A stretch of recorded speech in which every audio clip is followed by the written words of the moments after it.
Hello viewers, स्वागत है आप सभी का मेरे यूट्यूब चैनल स्कूल ट्यूशन गुरुजी में। आज हम बात करेंगे कार्यपत्रक 61 की, जो कि 4 जनवरी के लिए जारी की गई है। ये कक्षा 9 का विज्ञान विषय कार्यपत्रक है। यहाँ बच्चे अपना नाम लिखेंगे, अपने कक्षा अध्यापक का नाम लिखेंगे। बच्चों, हमारा पाठ चल रहा है गुरुत्वाकर्षण और आज हम इसमें पढ़ेंगे मुक्त पतन के बारे में। तो चलिए बच्चों, देखते हैं, जानते हैं, समझते हैं कि आज के कार्यपत्रक में आपके लिए क्या खास और आज का कार्यपत्रक आपको क्या बताना चाहता है। तो बच्चों, अगर हम ध्यान दें तो हमारी जो पृथ्वी पर किसी कोई भी चीज़ जो ऊपर से नीचे गिरती है, या हम जब कभी किसी चीज़ को ऊपर फेंकते हैं और वो वापस नीचे गिरती है, तो हम सोचते हैं कि वो ऐसा क्यों होता है।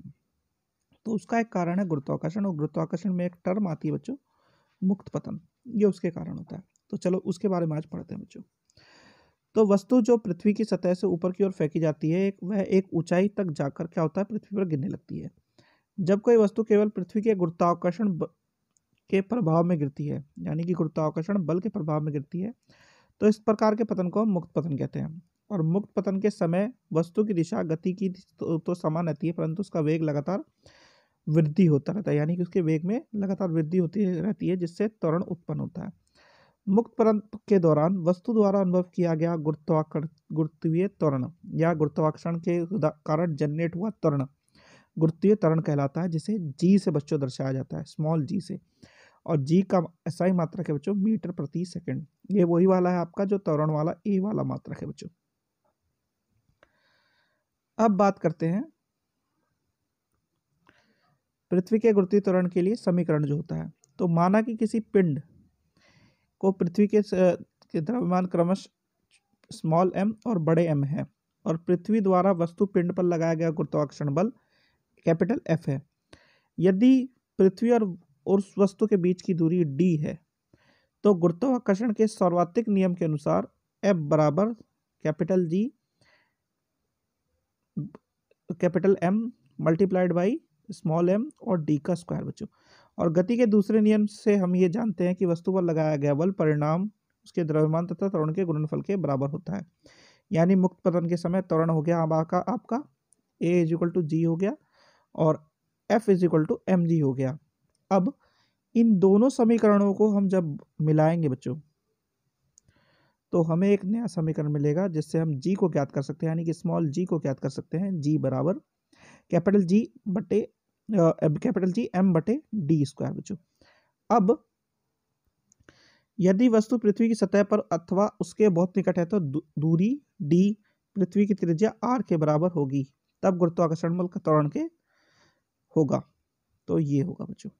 अब एक चीज जो समझने वाली है वो थोड़ी सी ये है कि पृथ्वी क्या है बच्चों, एक रूप से समानाकार गोलेकार नहीं है, इसलिए इसकी त्रिज्या भी ध्रुवों से विषुवत की ओर जाते हुए बढ़ती है, जिसके परिणाम स्वरूप क्या होता है, जी का मान ध्रुव पर विषुवत वृत्तों से अधिक होता है।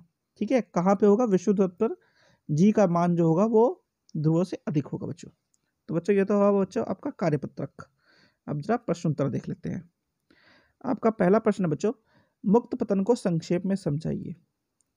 तो सबसे आसान तरीका यही है बच्चों कि जब कोई वस्तु केवल पृथ्वी के गुरुत्वाकर्षण प्रभाव में गिरती है, तो उस प्रकार के पतन को हम मुक्त पतन कहते हैं।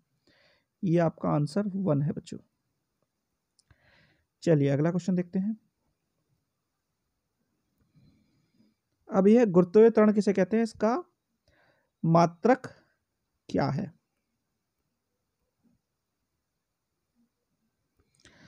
तो मुक्त पतन के दौरान वस्तु द्वारा अनुभव किया गया त्वरण गुरुत्वीय त्वरण कहलाता है। इसे जी से दर्शाया जाता है और उसका एसआई मात्रक मीटर प्रति सेकंड स्क्वायर है बच्चों। ये आपका आंसर 2 है। चलिए बच्चों अगला प्रश्न देखते हैं। जी का मान ज्ञात करने का सूत्र प्रकलित कीजिए। तो सूत्र बच्चों ये वाला है आपका, और ये पूरा का पूरा प्रकलित करना है आपको यहाँ से। ठीक है, ये समीकरण जो निकाला है हमने उसको लिखना है आपको। ये आपका आंसर 3 है बच्चों। चलिए अगला प्रश्न देखते हैं बच्चों। अगला प्रश्न है, जी का मान पृथ्वी के विषुवत वृत्तों की अपेक्षा ध्रुवों पर अधिक क्यों होता है। तो इसका छोटा सा कारण है बच्चों। इसका कारण ये है कि हमारी जो पृथ्वी है वो गोलाकार नहीं है, इसलिए उसकी त्रिज्या जो है ध्रुवों पर विषुवत वृत्त से और जाते हुए बढ़ती है, जिसके परिणाम स्वरूप इसका जो मान है, जी का मान जो है वो भी बदल जाता है बच्चों। तो ये आपका आंसर 4 है बच्चों।